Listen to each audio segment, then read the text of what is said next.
ملک ندیم کی رپورٹ کے مطابق سفیروں کی کانفرنس 2024 آج اختتام پذیر ہو گئی۔ پاکستان کی خارجہ پالیسی کو موجودہ دور کے چیلنجوں اور مواقع کے ذریعے آگے بڑھانے پر غور و خوض کے بعد وزیر اعظم انوار الحق کاکڑ اور وزیر خارجہ جلیل عباس جیلانی نے پاکستان کی خارجہ پالیسی کے بارے میں اپنے ویژن کا اظہار کیا۔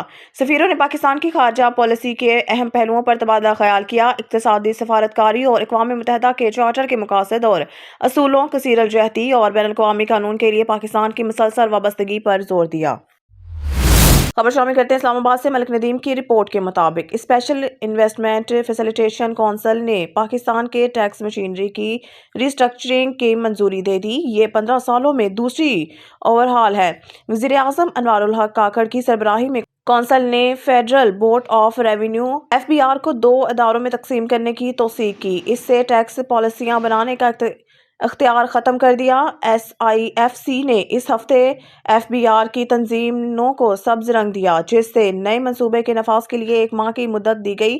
اعلیٰ حکومتی ذرائع نے نجی ٹریبیونل کو بتایا کہ آئندہ عام انتخابات سے قبل اس اسکیم کو عملی جامہ پہنانے کا طریقہ واضح کرنے کے لیے FBR کی تنظیموں پر عمل درآمد کمیٹی بنائی جائے گی۔ FBR کی تنظیموں کے علاوہ SIFC نے خوردہ فروشوں کے لیے ایک فکسڈ انکم ٹیکس اسکیم کی بھی منظوری دی، جو ملک بھر کے 5 بڑے شہروں میں شروع کی جائے گی۔ FBR کی تنظیموں کے بارے میں SIFC کے فیصلے کو فوری بعد عبوری وزیر خزانہ ڈاکٹر شمشاد اختر نے تمام اسٹیک ہولڈرز کے ساتھ ایک طویل اجلاس کی صدارت کی۔ حکومتی ذرائع نے رپورٹ کیا کہ بین الوزارتی کمیٹی نے معمولی ترمیم کے ساتھ SIFC کے فیصلے کی توثیق کی۔ ملک ندیم کی رپورٹ کے مطابق Rawalpindi police lines headquarters میں رینج کے تفتیشی افسران کے لیے تربیتی ورکشاپ کا انعقاد۔ Additional IG training Punjab Muhammad Tariq Chauhan نے تفتیشی افسران کو جدید سائنٹیفک انویسٹیگیشن ٹیکنیکس کے متعلق آگاہی لیکچر دیا۔ تربیتی ورکشاپ میں forensic scientist Fayyaz Ahmed, DSP admin incharge IT سمیت رینج کے تفتیشی افسران، PSA اور SSA اسٹاف کی شرکت۔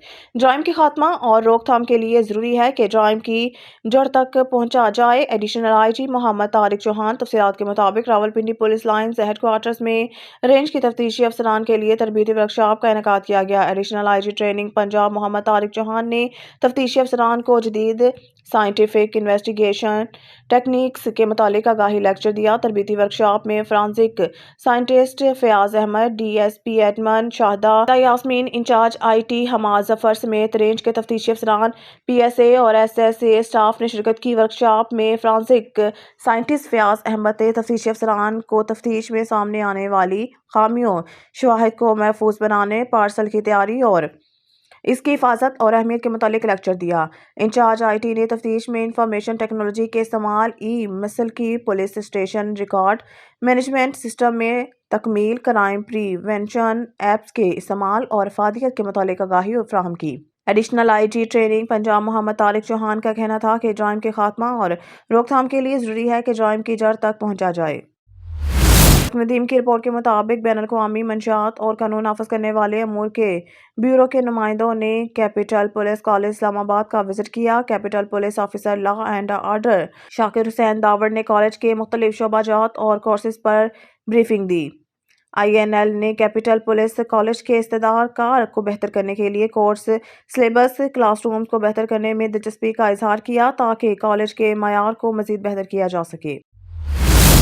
خبر شامل کرتے اسلام آباد سے۔ ملک ندیم کی رپورٹ کے مطابق چیف جسٹس آف پاکستان قاضی فائز عیسیٰ نے ملک کے نظام انصاف کو بہتر بنانے کے لیے جدید ٹیکنالوجی کے استعمال کی اہمیت پر زور دیتے ہوئے کہا ہے ہر معاملے سپریم کورٹ سے لے جانے کا رواج ختم ہونا چاہیے۔ جسٹس عیسیٰ نے کہا ہے کہ یہ تصور جو ملک میں تیار ہوا ہے ہر معاملے کو سپریم کورٹ تک لے جانے سے پہلے کسی کی تسلی ہو، اسے ختم ہونا چاہیے اگر ہم چاہتے ہیں کہ یہ نظام باقی رہے۔ چیف جسٹس یہاں فیڈرل جوڈیشل اکیڈمی میں ضلعی عدلیہ کے لیے تربیتی پروگرام کے افتتاح کے بعد منعقدہ تقریب سے خطاب کر رہے تھے۔ اعلیٰ جج نے اس بات پر زور دیا کہ عدلیہ کو ایسے لوگوں پر کافی اخراجات عائد کرنا چاہیے جو مسلسل فضول قانونی چارہ جوئی صرف اس لیے کرتے ہیں کہ ان کے پاس کھونے کے لیے کچھ نہیں ہے یا وہ وقت حاصل کرنا چاہتے ہیں۔ ملک ندیم کی رپورٹ کے مطابق کابینہ کے ارکان نے بیرون ملک تعینات پاکستانی سفیروں کو دو طرفہ سیاسی مشاورت کی سربراہی کا اختیار دینے کا مطالبہ کیا ہے تاکہ مالی بحران کے دوران مذاکرات کے لیے ملک سے جانے والے اہلکاروں پر سفری اخراجات کم کیے جا سکیں۔